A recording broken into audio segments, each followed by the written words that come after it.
C'est l'histoire d'une classe, dans l'ombre des autres depuis des années. Une classe qui aura dominé son univers à ses débuts.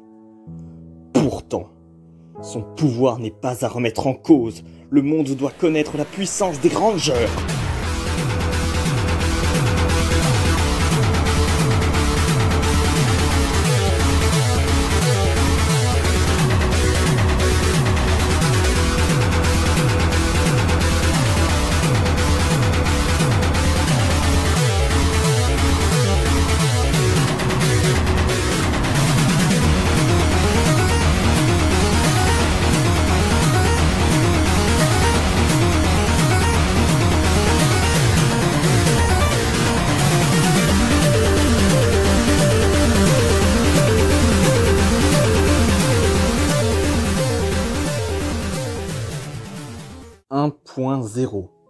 Lorsque Terraria sort, les joueurs peuvent découvrir leurs premières armes à partir du bois récolté en début d'aventure.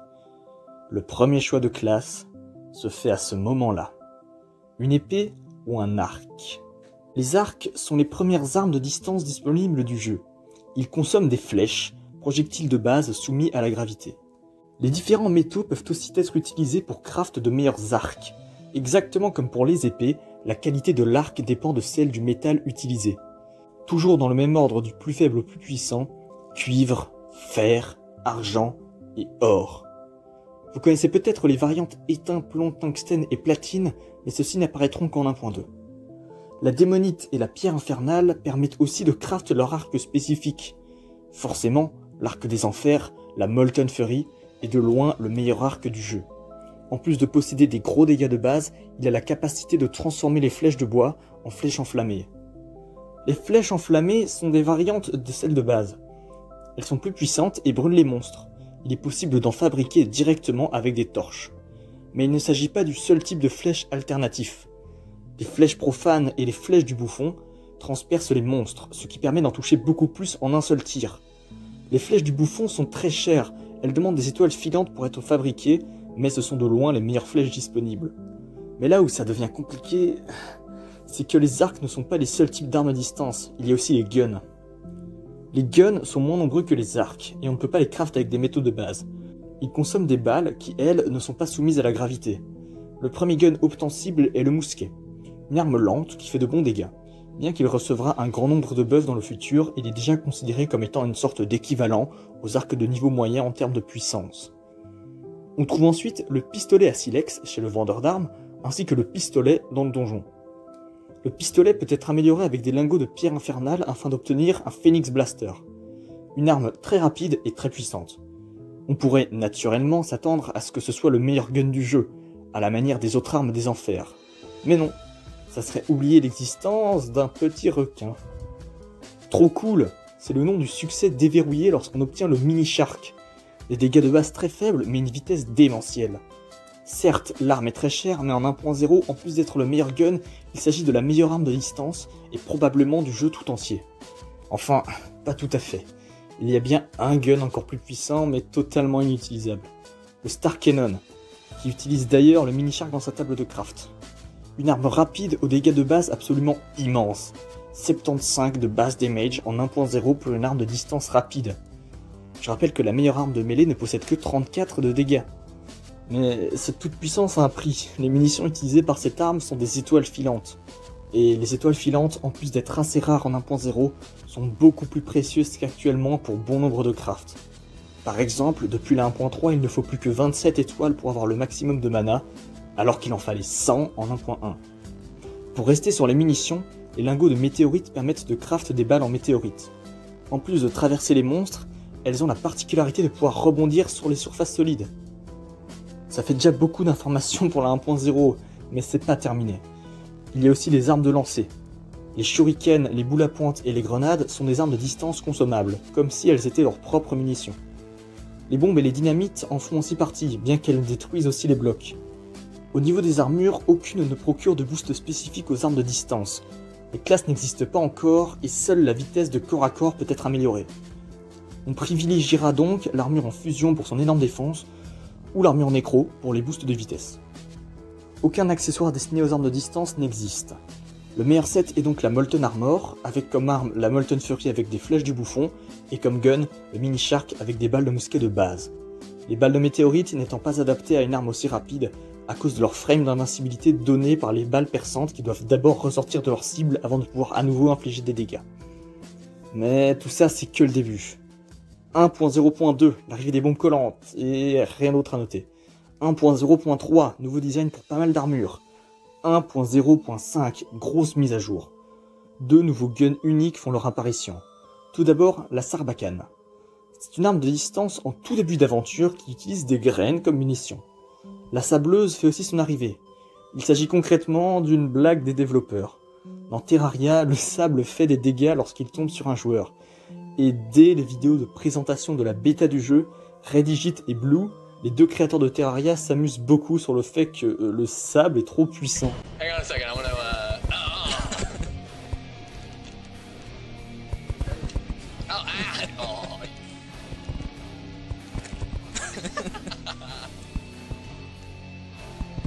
Are you burying me? Oh, no, oh, come on, it's gonna take me forever to get back here. It's like the only game where sand is over.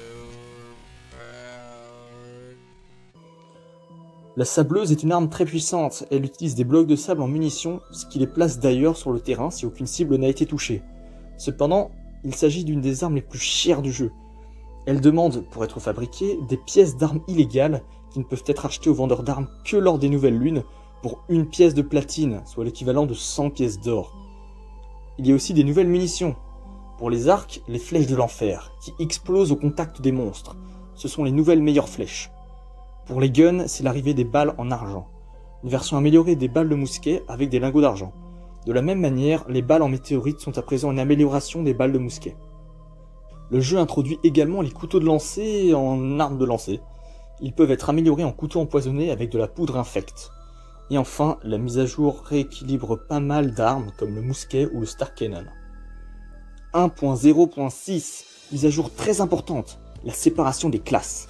Les arcs, les guns et les armes de lancer sont à présent considérés comme étant des armes de distance. Le harpon, anciennement considéré comme étant un fléau à part, devient une arme de distance, c'est donc la première arme de cette classe qui ne consomme pas de munitions. L'armure nécro devient l'armure de la classe distance. Elle augmente les dégâts de distance et permet aux armes d'avoir 20% de chance de ne pas consommer de munitions lors du tir. De la même manière, le Mini Shark a désormais 33% de chance de ne pas consommer de munitions. Durant l'entièreté de la 1.0, il ne fait aucun doute que la classe distance est la meilleure des trois, que ça soit pour le PVP ou pour les combats de boss. Et c'est pas prêt de changer.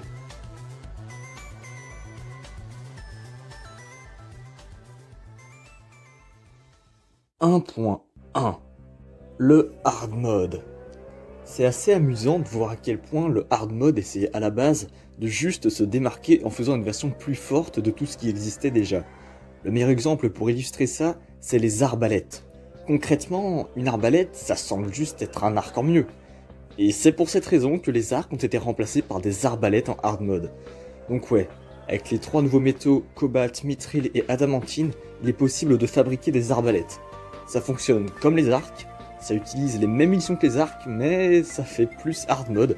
Les 3 arbalètes peuvent donc être fusionnées afin d'obtenir une arbalète sacrée, meilleur arc de la 1.1. Cette arme peut être d'ailleurs utilisée avec les 2 nouveaux types de flèches du hard mode. Les flèches maudites infligent le nouveau debuff brasier maudit, une sorte de brûlure plus violente qui ne peut pas s'éteindre avec de l'eau. L'autre type de flèche est la flèche bénite. À l'impact, la flèche bénite fait tomber 2 étoiles sur sa cible. Passons au gun. Le fusil d'assaut mécanique est un drop du mur de chair. C'est un gun rapide, très utile en début hard mode.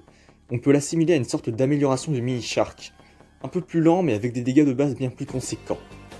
Le vendeur d'armes vend aussi à présent le fusil à pompe, mais ce qui nous intéresse c'est les trucs hype comme le lance-flamme. Le lance-flamme demande pour sa création des pièces d'armes illégales ainsi que des âmes d'effroi. Il faut donc avoir bâti Skeletron Prime, le grand squeletron primaire, pour pouvoir le fabriquer. Le lance-flamme est le premier gun à distance réduite, il consomme du gel comme munition et brûle les monstres. Mais le plus important, c'est évidemment l'évolution du Mini Shark, le Mega Shark. Ouais, il est possible d'améliorer son Mini Shark avec des pièces d'armes illégales et des âmes de puissance. Le Mega Shark, c'est une vitesse insensée pour des projectiles puissants. Cette arme est absolument dévastatrice. Meilleure arme du jeu pour les combats de boss et pour le PVP. Si vous galérez contre les jumeaux ou Skeletron Prime, c'est pas compliqué, Mega Shark, balle de cristal. Ouais d'ailleurs, les nouvelles balles, parlons-en. À la manière des nouvelles flèches, on retrouve aussi pour les balles la dualité sacrée corrompue. Les balles maudites infligent le debuff Brasimodi, et les balles de cristal se divisent à l'impact pour augmenter considérablement le DPS. Les balles de cristal sont de loin les meilleures munitions du jeu. Parlons des accessoires maintenant, ou plutôt de l'accessoire. La 1.1, le hard mode, le mur de chair, les 3 classes, c'est aussi la mise à jour des emblèmes. La Ranger Emblem, l'emblème de distance, est l'objet le plus important pour tous les membres de cette classe, pour les 15% de dégâts supplémentaires. Mais pour jouer une classe, il ne suffit pas d'avoir une emblème, il faut aussi avoir une armure. Dans l'ordre d'obtention, le joueur passera par les armures en cobalt, mithril et adamantine, pour ensuite les fusionner et obtenir l'armure sacrée. Le fonctionnement de la 1.1 est très simple, chaque classe utilise les mêmes armures avec leur casque adéquat. Qui dit 1.1 dit aussi modifieurs. Les modifieurs, ou modifications en version française, sont des variables aléatoires qui changent les statistiques de vos armes. Tous les types de modifieurs sont reconnaissables via leur nom. Pour les armes de distance, le meilleur modifieur est irréel, qui augmente les dégâts, la vitesse, les chances de faire des coups critiques, la vélocité des projectiles ainsi que le recul. Le meilleur set de distance en 1.1, qui est basiquement le meilleur set du jeu, se compose de l'armure sacrée avec le Mega Shark et les balles de cristal. Et comme pour les deux autres classes, lors de la 1.1, un set particulier fera son apparition dans la version console. Un set qui sera oublié par la suite, mais qui aura marqué sa version du jeu. Pour la distance, il s'agit du Titan.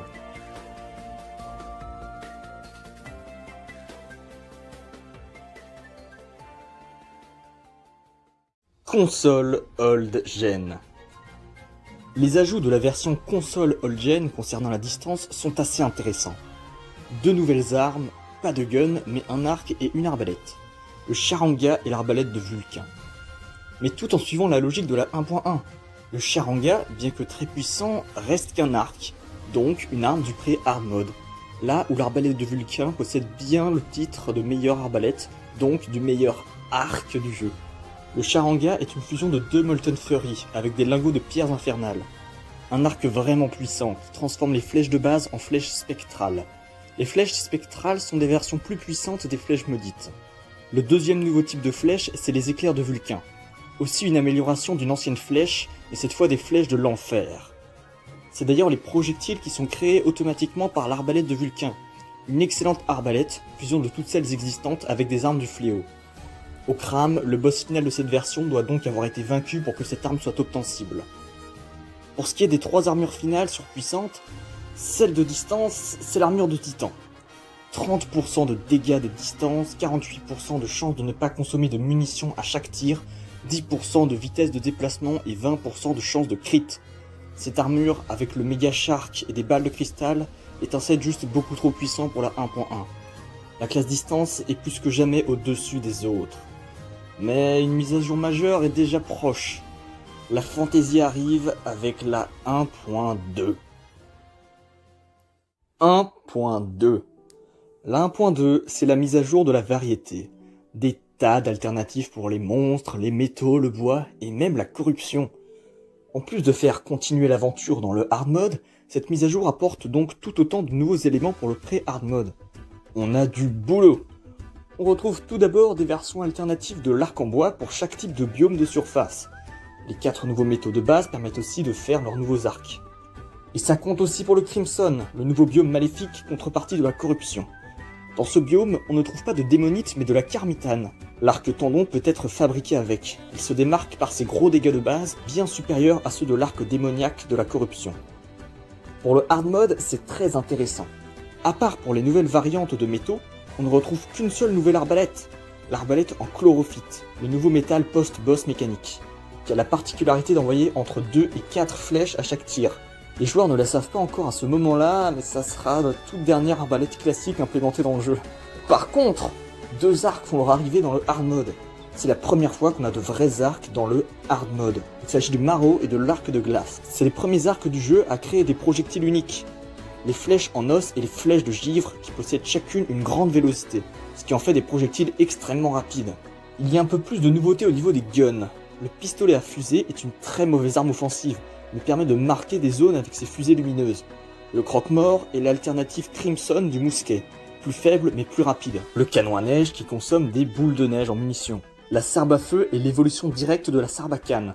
Ces deux armes, en plus de tirer des graines, peuvent maintenant utiliser des dards empoisonnés en projectiles. Le Pistoboom, quant à lui, est une version pré-hard mode du shotgun. C'est donc le premier fusil à pompe obtensible. Du côté hard mode, on a l'introduction du fusil à pompe tactique. Le dernier des trois à pouvoir être obtenu. Beaucoup plus vicieux, le fusil de sniper. Comme on peut s'en douter, c'est une arme extrêmement lente qui inflige de lourds dégâts en un tir. Elle permet également d'élargir le champ de vision horizontalement. Dans un registre totalement différent, c'est le fusil à pièce qui fait son arrivée. Alors là, on est sur une arme tout à fait unique. Il s'agit à la fois de l'arme la plus rare et la plus puissante du jeu tout entier. Il faudra attendre la 1.4 et la légendaire Zénith pour pouvoir égaler ses dégâts. Comme son nom l'indique, le fusil à pièce utilise des pièces en munitions. La puissance de l'arme varie en fonction de la valeur de la pièce utilisée. Une pièce de cuivre aura 25 dégâts de base, une pièce d'argent 50, une pièce d'or 100 et une pièce de platine 200. Et c'est un gun très rapide. Évidemment, cette arme est totalement inutilisable dans une partie legit de Terraria, sachant qu'une seule pièce de platine vaut 1 million de pièces de cuivre. Ça se rapproche pas mal du Star Cannon en 1.0, une arme beaucoup trop puissante mais qui demande des projectiles beaucoup trop précieux. Sauf que le fusil à pièce, en plus de tout ça, est ultra rare. Une chance sur 8000 de l'obtenir sur un pirate. Le Uzi et le Venus Magnum sont deux nouveaux guns de la jungle. Les deux armes ont comme spécificité de transformer les balles de base en balles à haute vélocité, des projectiles très rapides. Vous pouvez d'ailleurs craft ce type de balles avec des balles vides que vous pouvez acheter aux vendeurs d'armes. Les balles vides permettent de craft pas mal de nouveaux types de munitions. Les balles explosives, qui explosent au contact des monstres, les balles festives qui font des confettis, les balles venimeuses qui infligent le debuff venin, les balles en or qui donnent des pièces lorsqu'elles touchent leur cible, et les balles nano qui rebondissent sur les murs et infligent le debuff confusion. Le jeu introduit aussi les balles d'Icor, qui baissent la défense de leur cible, ainsi que les balles en chlorophyte, qui se dirigent automatiquement sur les monstres. Du côté flèches, on retrouve sans surprise les flèches venimeuses et les flèches d'Icor, qui infligent leurs debuffs respectifs, mais aussi les flèches en chlorophyte qui rebondissent sur les murs. Mais la 1.2 ne fait pas les choses à moitié. Une nouvelle catégorie d'armes de distance fait son apparition. Les lanceurs. Les lanceurs sont des armes du post-Plantera, la dernière partie du jeu, qui utilisent des roquettes en munitions. Des armes bien fun qui explosent tout. Il y a 4 types de roquettes. Les types 2 et 4 détruisent les blocs lors de l'explosion. Les lanceurs ont l'originalité de chacun changer la forme de leur projectile. On retrouve donc le lance-roquette, oui, mais aussi le lance-grenade et le lance-mine à proximité. Seul le Cingler utilise des munitions uniques, les Stinger Bolt. À l'impact, ils les explosent et se divisent en petits débris qui eux-mêmes explosent. Les armes de distance ont maintenant 4 catégories. Les arcs, contenant aussi les arbalètes, les guns, les lanceurs et les armes de lancer. Il y a d'ailleurs 2 nouvelles armes de lancer. Les boules de neige, très faibles mais pouvant être fabriquées directement avec des blocs de neige, et les Binade, drop du nouveau boss Reine des Abeilles, qui invoque plusieurs petites abeilles à l'explosion. Il s'agit de la meilleure arme de lancer du jeu, cette catégorie d'armes se limitant au pré-hard mode. D'ailleurs, les explosifs, comme les bombes et la dynamite, ne sont plus considérés comme étant des armes depuis la séparation des classes en 1.0.6. Ils infligent des dégâts conséquents mais ne sont boostés par aucun buff de classe. En parlant de la 1.0.6, vous vous souvenez du harpon qui devenait la première arme de distance à ne pas consommer de munitions? Il y en a à présent une nouvelle, le Piranha Gun. Le Piranha Gun est une excellente arme post-Plantera. Elle envoie un piranha mécanique qui se colle à sa cible pour infliger des dégâts en continu. Passons maintenant aux accessoires. Les améliorations d'emblèmes sont introduites. L'emblème de Vengeur ainsi que l'emblème de Destructeur sont d'excellents accessoires offensifs. Plus spécialisé distance, on retrouve la lunette de visée qui permet d'augmenter le champ de vision à la manière de fusil de sniper mais pour tous les guns. Pour les archers, il y a le carquois magique qui augmente les dégâts, le recul, la vélocité des flèches et offre 20% de chance de ne pas consommer de munitions. Pour les armures, il y a aussi un gros changement important. Bon, tout d'abord, il y a évidemment les armures en métaux de base alternatifs du hard mode, avec leurs casques de distance qui font leur arrivée accompagnés de l'armure en chlorophyte. Mais avec l'arrivée du nouveau PNJ Truffle, il est possible d'acheter une station de craft qui, à l'aide de champignons luisants, peut améliorer les lingots de chlorophyte en lingots de shroomite. L'armure en shroomite est de loin la meilleure armure de distance du jeu. Sur console, elle est même considérée comme étant meilleure que l'armure de Titan, ce qui n'était pas le cas avec la mêlée où l'armure de dragon restait supérieure à celle de tortue. L'armure en Shroomite possède 3 casques différents. 3 casques pour les catégories d'armes de distance, les arcs, les guns et les lanceurs. Avec la 1.2 et l'armure Shroomite, la classe distance se sépare en 3 spécialisations différentes, autres que les types de munitions. C'est la seule des 3 classes à faire ça, et c'est aussi ce qui la rend aussi complexe en 1.2. En plus de choisir ses armes et ses munitions, il faut choisir une catégorie. Enfin, le bonus set de l'armure Shroomite permet aux joueurs de devenir invisibles s'ils restent sur place, ce qui augmente grandement les statistiques offensives de distance. On peut constater pas mal de changements pour la classe distance en début 1.2. Le quasi-abandon des arcs, avec seulement un arc meilleur que l'arbalète sacrée de la 1.1, l'arrivée des lanceurs en tant que dernières armes de distance obtensibles, et les guns. Étonnamment, au niveau des guns, le plus optimisé pour les combats de boss semble toujours être le Mega Shark. Rendez-vous compte, le Mega Shark de la 1.1 est tellement puissant qu'il reste le meilleur gun du jeu, même une mise à jour majeure plus tard. C'est absolument incroyable. A titre de comparaison, en mêlée, on passe d'une épée basique à 47 de dégâts à une lame ultime beaucoup plus rapide et beaucoup plus puissante qui envoie très rapidement des projectiles à distance infinie. Là, pour la distance, mis à part les nouveaux lanceurs, on reste sur la même arme. Attention, je dis pas que la classe distance est désavantagée par rapport aux autres, c'est surtout qu'il y a eu un gros rééquilibrage et que la classe est beaucoup moins abusée qu'avant. Bon, vous connaissez la 1.2 ? Prêt pour l'infinité de mises à jour mineures qui vont suivre ? 1.2.1 Première mise à jour d'Halloween et l'introduction de l'event Pumpkin Moon. 3 nouvelles armes de distance, une par catégorie. Le lance-pieu est la toute dernière arbalète à être intégrée dans Terraria. Comme quoi cette formidable idée de la 1.1 n'aura pas tenu très longtemps. Le lance-pieu ne fonctionne même pas comme les autres. Il utilise ses propres munitions, les pieux. Des projectiles puissants qui traversent les monstres. Pour le gun, on a droit au fusil bonbon au maïs. Oui, c'est la traduction officielle. Un gun qui, comme son nom l'indique, utilise des bonbons au maïs comme munition. Des petits projectiles qui rebondissent partout. Et enfin, en lanceur, on retrouve le lance-citrouille menaçante. Mais c'est quoi cette trad ? Le lance-citrouille menaçante, donc, est un lanceur qui envoie de grosses citrouilles qui rebondissent et explosent. 1.2.1.2 La lunette de visée et l'emblème de destructeur peuvent maintenant être fusionnés afin d'obtenir une lunette de sniper, qui augmente les dégâts et les chances de crit tout en offrant la capacité d'augmentation du champ de vision de la lunette de visée. 1.2.2 Deuxième mise à jour de Noël avec le nouvel event Frost Moon. À nouveau 3 nouvelles armes de distance, mais pas pour les 3 catégories cette fois. 2 guns et 1 lanceur. Ouais, c'est vraiment pas une période facile pour les archers. Les 2 guns sont des drops du Santa NK1. La fondue d'elfe est un nouveau lance-flamme plus puissant que celui introduit en 1.1. La deuxième arme, c'est le Chain Gun. Et là, ça devient génial. Le Chain Gun est et restera le gun possédant la vitesse de tir la plus rapide de tout le jeu. Enfin, un gun qui dépasse le Mega Shark tout en conservant son style. Pour ce qui est de la troisième arme, le lanceur, il s'agit du Snowman Launcher, une sorte de lance-roquette amélioré qui change les projectiles en bonhomme de neige, ce qui leur permet de se diriger automatiquement sur les monstres. 1.2.3 Énorme rééquilibrage du hard mode et de tout son déroulement. Mais ce qui va nous intéresser ici, c'est le nouveau PNJ marchand ambulant. Un PNJ spécial qui peut arriver le jour de manière aléatoire pour repartir la nuit. Les objets qui vendent sont aussi décidés aléatoirement. Il y en a un grand nombre, et parmi eux 3 armes de distance. Tout d'abord, le revolver. Ne peut être vendu que si le joueur a déjà brisé une orbe corrompue ou un cœur carmin.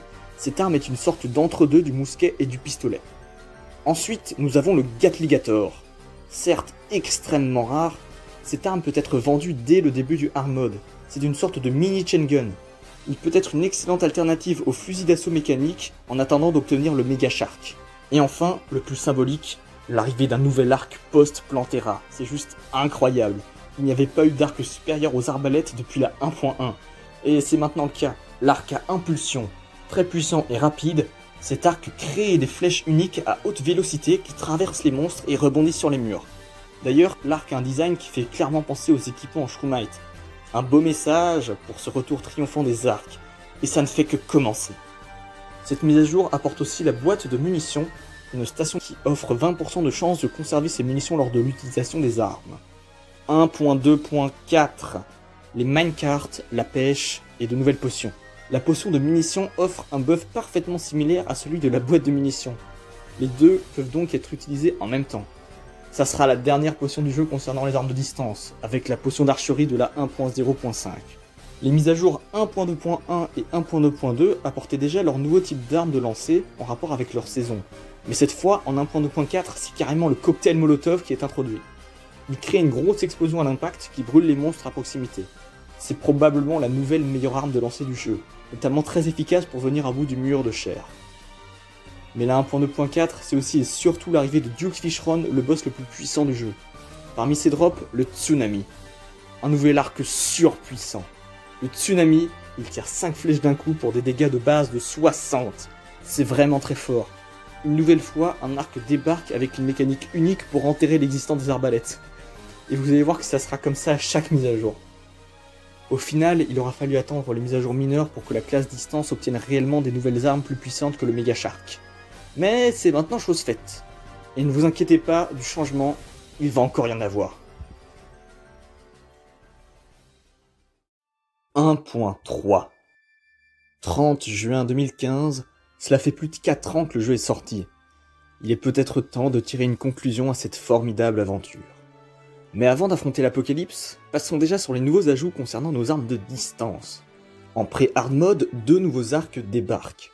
L'arc des abeilles et l'arc d'aile de feu.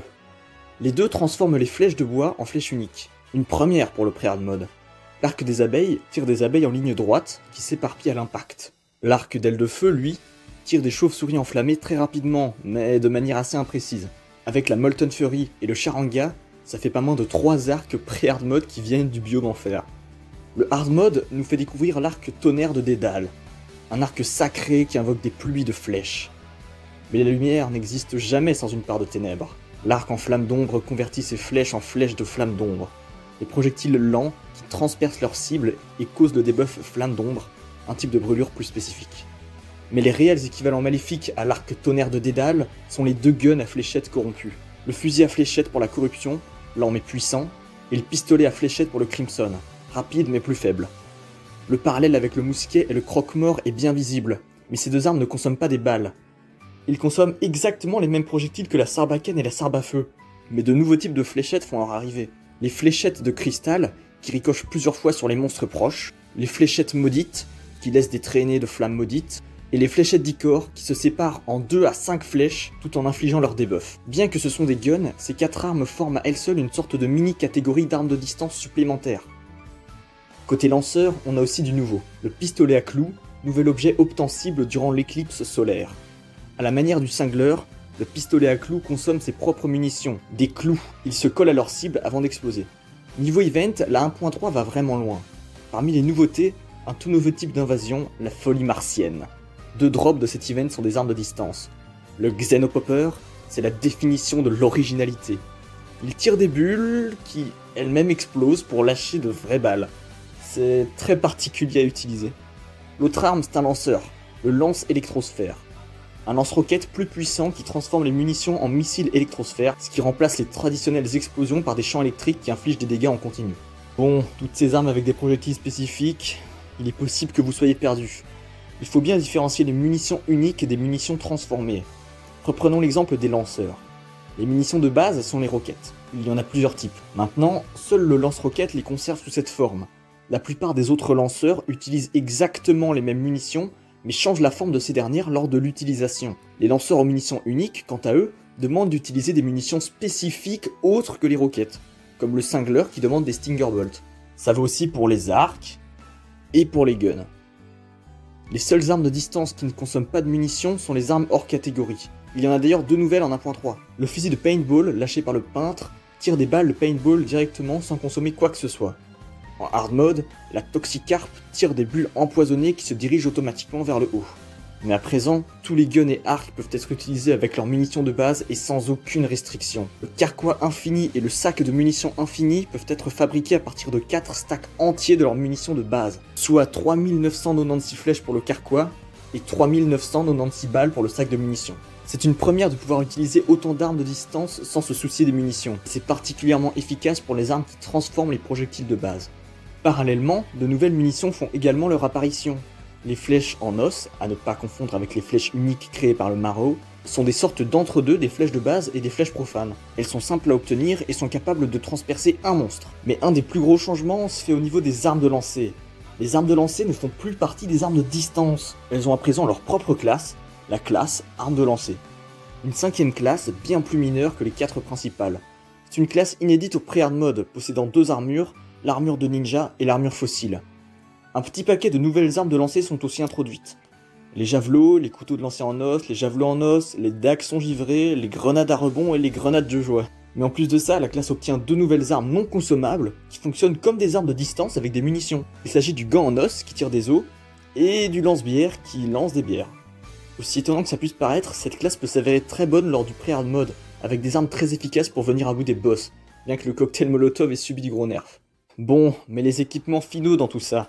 Le Vortex, le thème final de la classe distance. L'armure du Vortex est bien entendu la meilleure armure de distance de tout Terraria. De nombreux boosts plus violents les uns les autres, ainsi que la capacité à passer en mode invisible à votre convenance, afin d'augmenter encore plus vos statistiques. Les 2 armes du Vortex sont le Fantasme et le Vortex Beater. Le Fantasme est l'arc ultime. Il envoie des rafales de 4 flèches qui s'accompagnent directement d'un déluge de flèches de spectre si une cible est touchée. Un effet dévastateur pour le dernier arc obtensible. Le Vortex Beater est un excellent gun. En plus d'être très rapide et d'avoir de très gros dégâts de base, cette arme tire en plus des roquettes auto-guidées sur les monstres. Mais que seraient les meilleures armes sans les meilleures munitions? La luminite, le métal final, permet de craft des flèches et des balles. Les flèches en luminite, une fois tirées, s'accompagnent d'un laser pour doubler leurs dégâts. Les balles en luminite sont extrêmement rapides, elles peuvent transpercer jusqu'à 50 cibles sans avoir le désavantage de DPS des munitions perçantes. Mais pour en avoir de la luminite, il faut bien avoir vaincu le dernier boss, le Moonlord. Le Moonlord drop 2 armes de distance. Célébration est un lanceur. Les explosions de ses roquettes forment de magnifiques feux d'artifice. Mais c'est la 2ème arme qui est vraiment hype. Le Space Dolphin Marching Gun. Extrêmement rapide, extrêmement puissant, le SDMG est l'évolution directe du Mega Shark dans son concept. De très loin le meilleur gun obtensible du jeu, même si en réalité cette arme était déjà présente en 1.2 mais non obtensible. Elle existait simplement dans les codes du jeu, avec des stats bien moins élevés qu'en 1.3. Il ne fait aucun doute que le meilleur set de distance en 1.3 est l'ensemble armure vortex, SDMG et balle en luminite. Une manière de jouer tout à fait similaire aux premières versions du jeu. Dès la bêta, ce mini requin qui deviendra un grand dauphin, impressionné par son efficacité. 1.3.3, mise à jour importante qui apporte notamment pas mal de changements pour le désert, dont cette terrible tempête de sable. Mais concernant la distance, c'est surtout le Onyx Blaster qu'on va accueillir. Amélioration du fusil à pompe avec des fragments obscurs et des âmes de la nuit, l'Onyx Blaster transforme les munitions de base en énormes projectiles explosifs. 1.3.4, l'event d'Eteria, l'armée de l'ancien. Ce nouvel event apporte pas mal d'équipements pour toutes les classes. Pour la distance, on retrouve les armures de chasseuse et de chaperon rouge, mais aussi 2 arcs. Le fantôme phénix, qui tire des flèches enflammées et invoque littéralement des fantômes de phénix. Et le fléau aérien, qui tire des flèches uniques qui se divisent en 5 autres flèches si elles touchent une cible dans les airs. L'évolution des arcs dans ce jeu est absolument magique. Et je crois bien qu'on en a terminé avec la 1.3. Il ne reste plus qu'une seule version du jeu à traiter. 1.4. Cette fin d'aventure qu'est la 1.4 apporte tout de même un très grand nombre de nouveautés qui feront plaisir aux joueurs tout au long du jeu. Dès le pré-hard mode, un nouvel arc unique peut être obtenu, l'arc pluie de sang. À la manière de l'arc tonnerre de Dédale, cette nouvelle arme fait tomber des projectiles du ciel, mais il s'agit cette fois d'une pluie de sang. En hard mode, c'est la tombée du jour qui brille. Drop du nouveau boss Impératrice de Lumière, cet arc balance des rafales de flèches uniques, les lances du crépuscule, qui traversent les monstres et infligent de lourds dégâts. Et pour les guns, lorsque présent dans un mini biome cimetière, notre bon vieux vendeur d'armes vend le fusil à 4 canons. Un nouveau type de fusil à pompe pour le pré-hard mode. Le jeu comporte à présent un total de 5 fusils à pompe.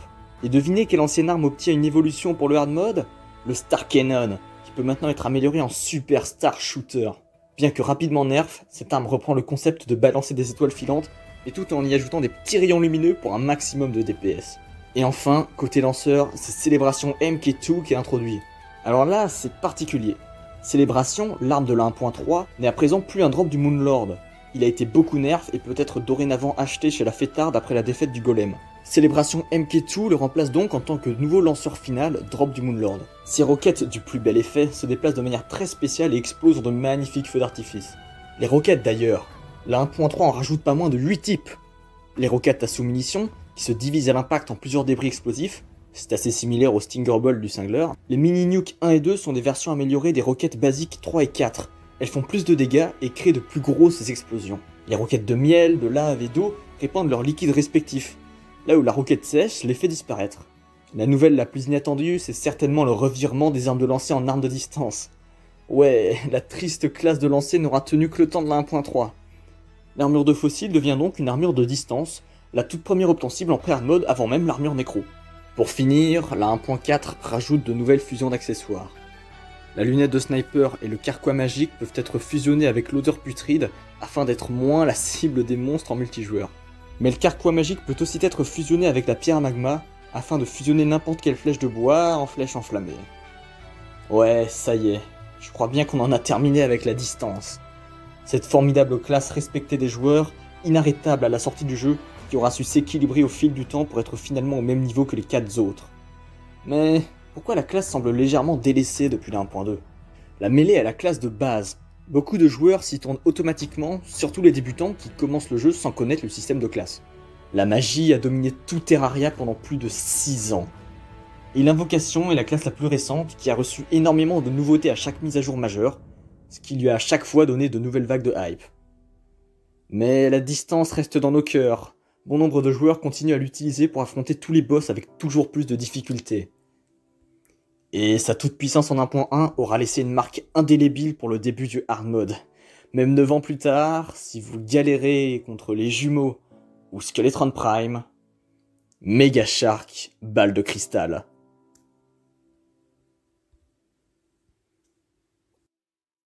Bon, ça sera tout pour cette vidéo. Merci beaucoup de m'avoir écouté jusque-là. Terraria, c'est vraiment un jeu qui me fascine. Je prends beaucoup de plaisir à faire ces vidéos.